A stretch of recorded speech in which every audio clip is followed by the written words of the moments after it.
Good morning, you join me on a lovely sunny winter's day where I'm joined with the FIAT Tipo, the new hatchback from Fiat. Now when you think of Fiat and hatchback, your first thought is of course the Fiat 500, but Fiat has released the Tipo, which will rival Ford Focus and Vauxhall Astra, and it looks pretty stylish. It offers good value and it's got a big boot, but what's it like to drive?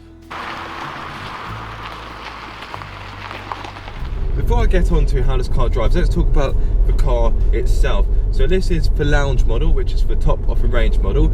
It starts at £17,995 and it's actually a really competitive price. Now the cheapest Ford Focus would set you back about 19,000, and that's the cheapest Ford Focus, whereas this is the top of the range Fiat Tipo, so that's rather impressive. And the equivalent Vauxhall Astra to the Tipo, that would set you back over £20,000, so it is cheap. But don't think that it doesn't come with any kit, because there's plenty of that. You get this 5-inch touchscreen, which I think is a little bit too small, but it's functional. You get DAB radio, you get satellite navigation, rear parking sensors, you also get Bluetooth connectivity, of course, climate control, cruise control, electric windows all round, and automatic headlights and wipers. So I'm sure you'll agree that's a pretty comprehensive spec sheet. And none of that's added on. That's all standard features of the car. The only thing that has been added on to the car is this quite nice colour. It's called Pearl Sand. Yes, but it's quite nice.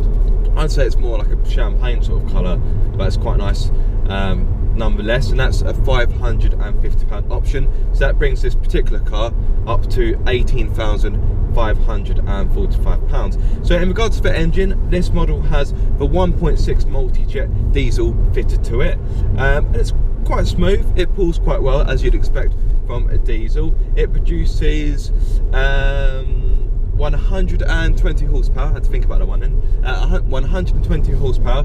0 to 62 miles per hour will come in at 9.8 seconds, and the top speed is 124 miles per hour. So obviously this isn't going to set your hair alight in regard to performance, but that's not what it's made for.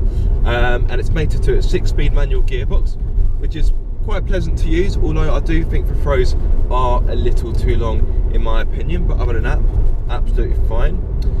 So yes, it is well equipped, definitely.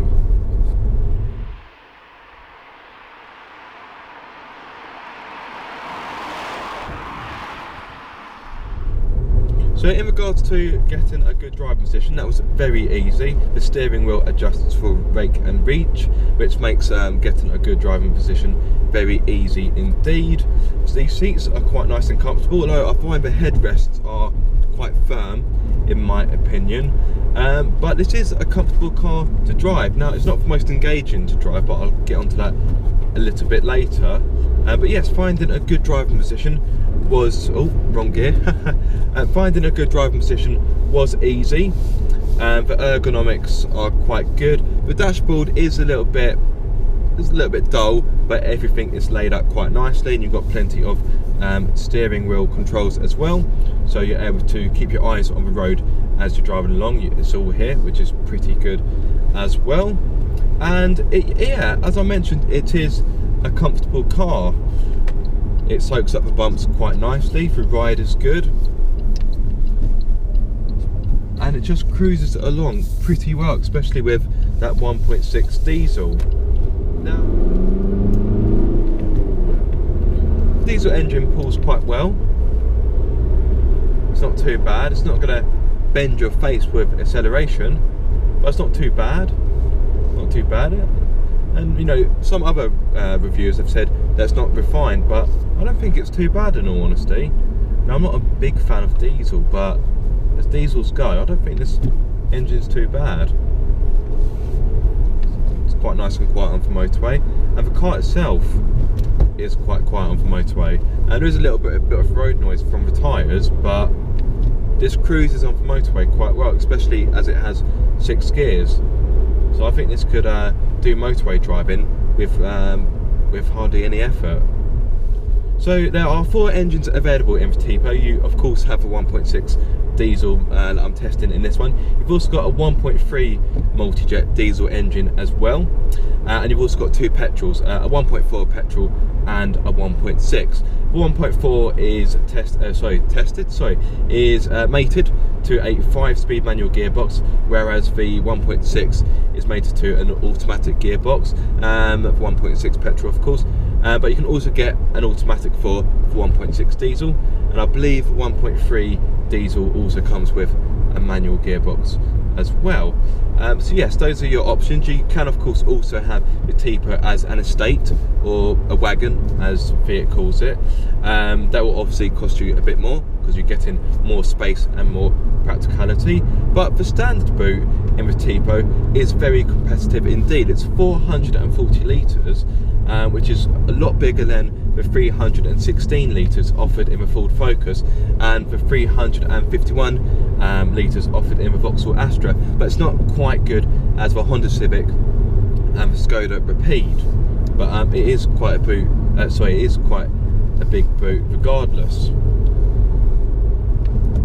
Headroom in the back of the Tipo is absolutely fine for a tall person like myself. I'm 6'2", although I would have liked a little bit more legroom, although I will admit that the driver's seat had been adjusted for my height, but even so I would like a little bit more legroom.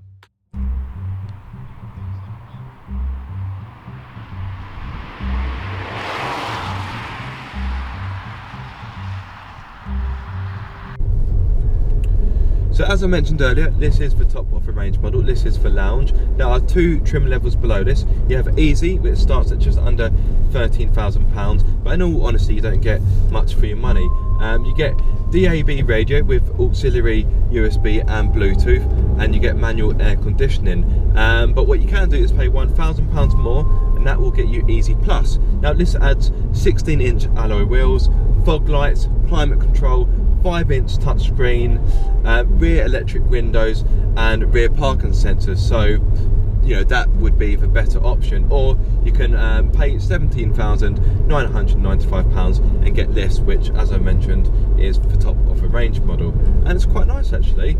You won't really go wanting for much in here. As I mentioned earlier, I mentioned all the specifications, it's got quite a lot. I also just forgot to say the cruise control is on the Easy Plus model. I'm not too sure if I mentioned that a few moments ago, but that also comes with cruise control, as does this. Oh, and just one more thing, the front fog lights also act as cornering lights, which is pretty cool. Now the inside of the Tipo is not too bad. Leather steering wheel is quite nice, and I do quite like these seats. They're quite nice. You've got this kind of suede detail on the door. It's quite nice. The dashboard itself is a little bit dull. It's not too bad. You know, the materials feel okay, but the doors are quite hard and scratchy black plastics. But the suede, the kind of suede effect does help to break it up a little bit. So the inside of the Tipo, it's okay. It's a reasonably nice place to be. But yeah, it's not going to win any style awards anytime soon.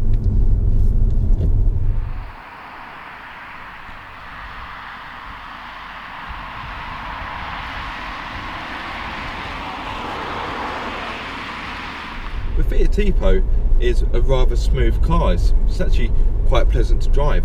As I mentioned earlier, it's comfortable, it rides well, and yeah, it is a relaxing car to drive, although there is a downside to that, and it's not very engaging, it's not very exciting, it's just not very dynamic. I think that's the best word I can use to sum up this car, well, best sort of phrase. It's not very dynamic. The steering is quite numb and doesn't offer a lot of communication. The handling's okay, but you know, you're not going to have much fun on a B road, if I'm honest.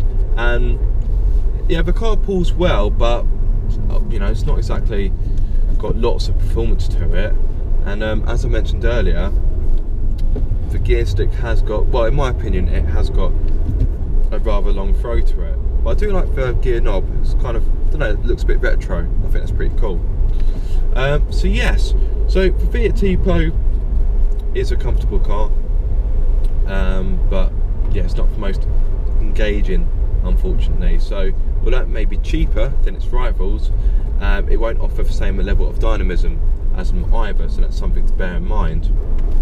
Now, I know I've not spoken much about the handling, but this isn't really a car I enjoy throwing in the bends because it's not particularly exciting. Now, the handling is fine. It's a bit of body roll, well, but you know, that's to be expected. The steering I find is quite numb and lacks communication. So the car handles okay.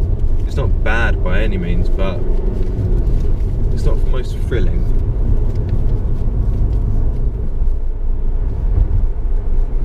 So in terms of fuel economy, that's kind of a funny one because so far I haven't really got near the official figures that Fiat has stated. On a combined run, you're meant to be getting around 76 miles to the gallon, and I've not really come close to that. The best I've been able to get out of this was about 52 miles to the gallon, and that's when I was cruising on the motorway in 6th gear. And in that kind of setting, I should be getting around 85 miles to the gallon. So I'm not too sure what's going on there. I haven't changed my driving style at all, so that is a little bit confusing. And in and around town, I should be getting 64.2 miles to the gallon, but I've been getting so far about 41, 42 miles to the gallon, so that's way off the official figures. Now, after I film today, I do have the car for a few more days, so if economy does get any better, I will update the video and add it in. But so far, the fuel economy has not only been disappointed, but quite baffling because it's not been to the levels that it should be, so that is quite odd.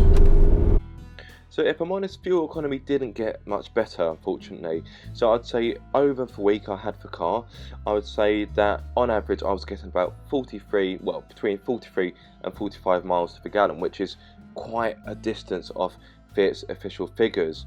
As I said, I've not changed my driving style in any shape or form, so yeah, that is a little bit confusing.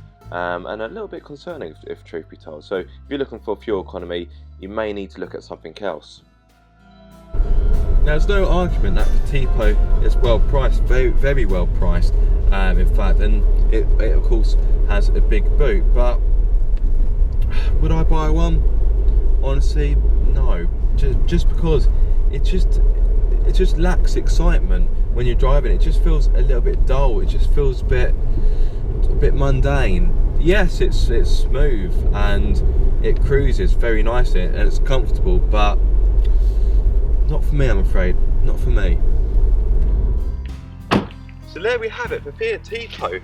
It's well equipped, it's smooth, it's comfortable, it's well priced, it's stylish, and it has a big boot. So like Fiat says, it really is amore for less. However, I don't think it's a car you'll fall in love with. It just simply isn't exciting to drive. The steering's a bit numb. It hasn't really got the sort of dynamism as its competitors. So although this is a well-equipped car and it's well priced, as I said a few moments ago, this is a car you buy with your head rather than your heart. Pity.